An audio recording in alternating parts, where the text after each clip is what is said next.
Ibrahima Khalil Fall se prépare. Merci beaucoup, Monsieur le Président, de m'avoir donné la parole. Monsieur le ministre des Infrastructures, des Transports terrestres et du désenclavement, Monsieur le ministre du Budget, Monsieur le ministre en relation avec les institutions, chers collègues honorables députés. Monsieur le ministre, Président de la République dafa déclarer le 2018 année sociale. Donc année sociale mooy génne nit ñi ci coono ak ndóol te loolu pour mu am il faut que infrastructure yi ak transport bi wuyu ko.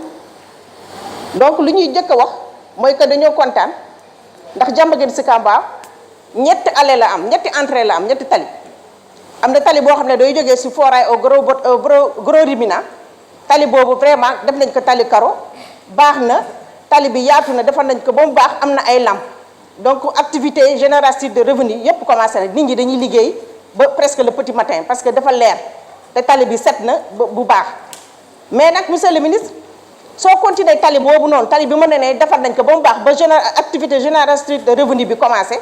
soo ko continuer da ngay dem ba ci pont bi pont de l'émergence soo eggee ba foofu pont APEX bi donc soo eggee ba foofu soo wàccee pont bi rek ci tali Mame Diarra nga yem donc foofu nag problème bi foofu la nekk boobu nag depuis commission yi bu ñu commencé ba léegi ñu ngi koy xeex donc boobu noonu soo ñu ko defaree le monsieur le ministre dinañ kontaan ndaxte foofu su tawee ndox bi day taa te dafa tilim donc population bi fa nekk dafa nekk en face te population bi population jeune la ay xale rek ñoo fa nekk dañuy nekk ci biir ci poto xale yi dañuy nekk ci biir ci ndox bi donc loolu yëpp mën na indi problème santé. Donc loolu su passé tamit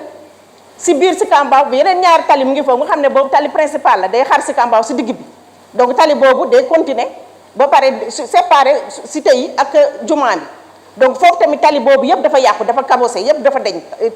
kii bu noir bu nekkoon Sicap goudron bi yëpp dafa jóg su tawee foofu day fees del ak ndox donc foofu tamit il faut ñu nga jàppale ñu boole ñu ci Promoville.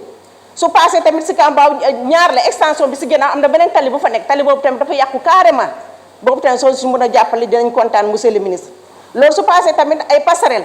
am Sicap Mbao dafa nekk entre Sicap Mbao tali bi ci digg bi mooy route nationale bi dafa nekk entre foofu ak beneen cité bu ñuy naan Sarr wala Thiaroye Azur donc passerelle bi moo nekk foofu moo tax ñaari tali ñaari quartier yi mën a communiquer mais seet dañ ko depuis quelque temps passerelle yi dañoo yàqu. Donc ñu ngi lay ñaan pour nga jàppale ñu ci passerelle yooyu tamit ndaxte dañu am ay élèves yoo xam ne dañuy jógee Sicap Mbao bëgg a dem jàngee ci beneen quartier bi donc dañuy obligé di traverser tali bi te loolu day indi ay accident monsieur le ministre ñu ngi lay ñaan ñu ngi lay remercier merci monsieur le président. Je vous remercie. Je donne la parole à notre collègue Ibrahima